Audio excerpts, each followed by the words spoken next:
It's after Pesach, we're going to have a Kutshim Chabura. So anyone who is interested in joining a Kutshim Chabura, speak to Rabbi David. We'll see what happens after that. Mirz Hashem, it will begin after Pesach. Tu B'Shvat, the Shabbos. It is the Rosh Hashanah of Ilona. So the Gemara in Brachos, Daf Lamed Zayin, speaks about Borei Nefashos and explains Tosfos on the top of Lamed Zayin. So it explains the breakdown of Borei Nefashos. First of all, Borei Nefashos Rabos v'Chesronim. HaKadosh Baruch Hu created Nefashos Rabos, and the Chesronim, as Tosfos says, like lechem and basar. That is critical. A person has to have lechem and basar to be able to eat.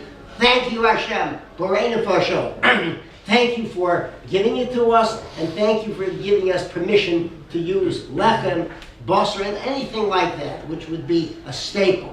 And at the same time, I'll call Masha Barasa.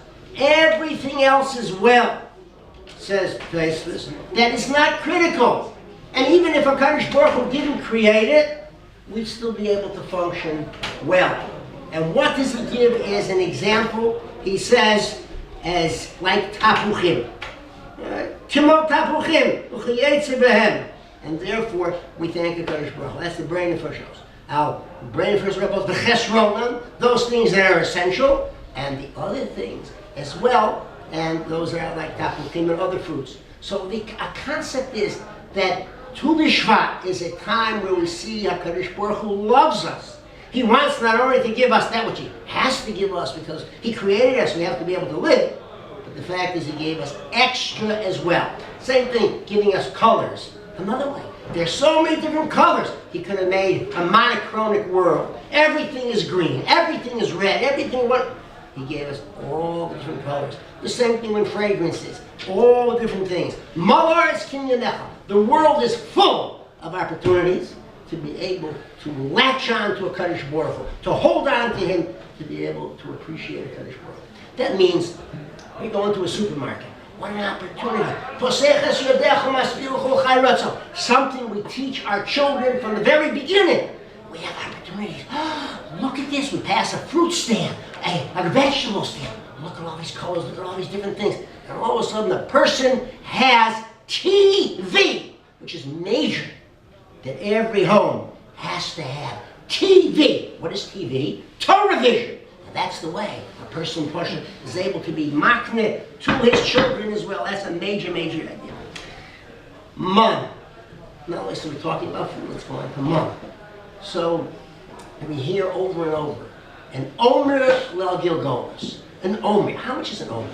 An omer is about 42.2 regular-sized eggs. And that's the amount that a person would collect every day. Double on Shabbos. A double on Erev Shabbos. And that's it. The omer is a standard dry measure. It's a value. 40, there was 40, did I say 40? It's 43.2. 43.2. Regular eggs. So, understanding that, when we start counting Sfiras HaOmer on the second day of Pesach, so it comes out that, what do we count? We're Sfira counting an amount of 43.2 eggs. It doesn't seem to be so exciting. Why is it, if we're going to start counting between Pesach and Shavuos, you would imagine that it could be some other name for that which we're counting. What is the significance of the fact that we're talking Omer?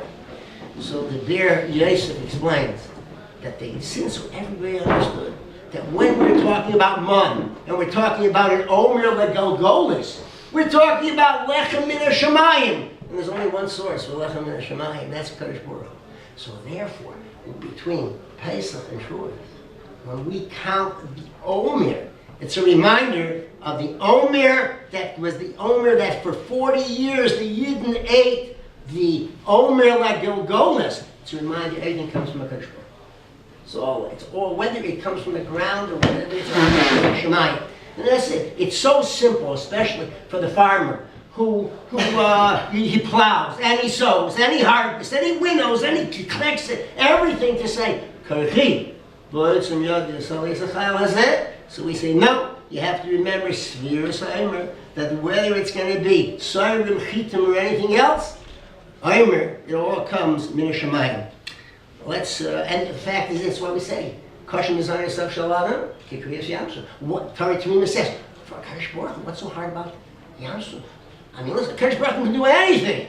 So therefore, he needed the schusim of the Kol Yisrael. Because when the Malach of Mitzrayim said, Halal Avodah Zarah, Halal Avodah Zarah, why are you going to kill the Egyptians and the Yidden that you go through? He said, listen, am I going to make an Einus, Karatzon? They were forced. The others did it Ratzon. And therefore, that's the difference. That was the schus. So therefore, Kosher is because it's all on schus. So the fact is this. L'maisa, for us, one of the biggest nisyanis is the nisyan of Parnasa. So I'm not going into a bit frat right now, but this is a big nisyan. Nobody isn't faced with it. And siyata d'shmaya, a person has to work on emunah and bitachon. A person has to be a tzvi to be able to do it. What's the tzvi? I'll tell you in a second. When somebody came once to the disciple and said, he needs a chassan for his daughter, he says, get a Moshe. But what if his name is not Moshe? You don't understand. Moshe is, Mem is for Midas Taivus. Shin is for Seichel HaYosher, and the Hay is for Asmar B'Torah. It's Moshe. I don't know how many people are Moshe here, but we can all aspire to be a Moshe. The same thing with Parnasa. We can all be Tzvi. Mine is not Tzvi. Mine is Kalman. But Tzvi is Tzaddik Be'emunaso Yechia. So that's major you have to work on in this section. Now, steht, Hashem Yilochem Lachem Batem Tacharishim. What's that? So the Brisker Rav has a Atem Tacharishim. So what's the job? See, if a person, when a sucker comes, understands that he doesn't get involved in speaking about the matzah and speaking about all that, what I'm thinking, this will be, and this politician said, and this general said, and this is the way it is, and the army comes from here and all that. But he understands that when there's tzaras, this is a time for tshuva, for tefillah, for tzedakah, and more than anything, a chizik and limud Torah. Then is Hashem Yilochem Atem Tacharishim. Be quiet talking about all these other things and focus on the real thing. Then HaKadosh Baruch Hu, Hashem Yilochem Lachem. And that's in life in general, but certainly in these types of things. The Brisker Rav spoke about a comment on the Gemara in Avodah Zarah. The Gemara in Avodah Zarah, Zunin, as a Yid, speaks to Rabbi Akiva. And he says to Rabbi Akiva, you and I both know that when I bring that, there's nothing to Avodah Zarah. Garnished. So how is it that sometimes a person who's paralyzed walks in to a base of Avodah Zarah and comes out whole? How come a person, they shech, the goyim, this is someone else brought it up, someone asked Rabbi Yehuda, how come the goyim shech somebody in a time of need for rain, and they had a chalom that if you shech so-and-so, it's going to rain. And sure enough, they shech them and it rains. Like, how does this work? So the fact is, the Gemara says that when a Kadosh Baruch Hu sends Yisurim of any time, he's mashpia the Yisurim. When to go, when to leave. What day they leave. Which doctor, if there be a doctor who's working on the person, is going to be able to have tzlacha. What medicine is going to have tzlacha. Everything is min hashamayim. The Avodah Zarah has no koach whatsoever to be able to do.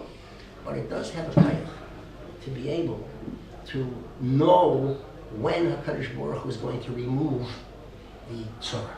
Tzara is there. When is it going to leave? Whatever is going to happen. When is it going to rain? When is the fact this person going to be unparalyzed? So the fact is that when the situation occurs, a person walks into the base of Avodah Zarah or something of this, or the rain situation, the leader of the shlichus over here, that he was mushpa, the shliach to make the man who made the man sick in the first place, has a shvur when he has to leave. Avada, he doesn't want to leave when the man goes into the base of Avodah, or when the people think that it could be the fulfillment of a prophecy or something like that that's going to make it rain when someone's shechted.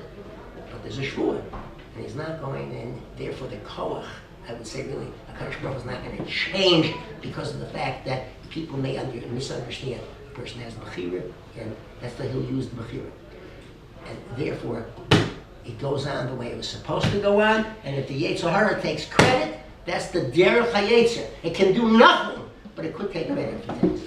You see that with pichiris. By pichiris, the Gemara said the Yalkut Shimoni says that HaKadosh Baruch Hu has been there, and HaKadosh Baruch Hu is the one who in every generation brings the Yidden to a situation where they have a choice for their own bechira, and they can see that Avodah Zarah is nothing. And therefore it happened with pichiris. The Egyptians thought, oh, pichiris stopped the Jews from leaving. That was their Avodah Zarah for money. The Yidden took all our money, and now pichiris has stopped them. But we saw, and they also, there was nothing. Pichiris had no koach on them whatsoever. And therefore, the Avodah Zarah became batul umavutul at that time. And that's the way it is always with Avodah Zarah. And it's Avodah Zarah in life. We are faced often with situations that we think, maybe there is a koach there. Garnish with garnish. Yes, under the worst situations, the Avodah Zarah, the people of Avodah Zarah and all this, they know when something may happen, and they attribute it to their koach. We know, Ein Od Novado, and that's the way it works out, and that's the limud that we have from what went on in this week's Seder as well.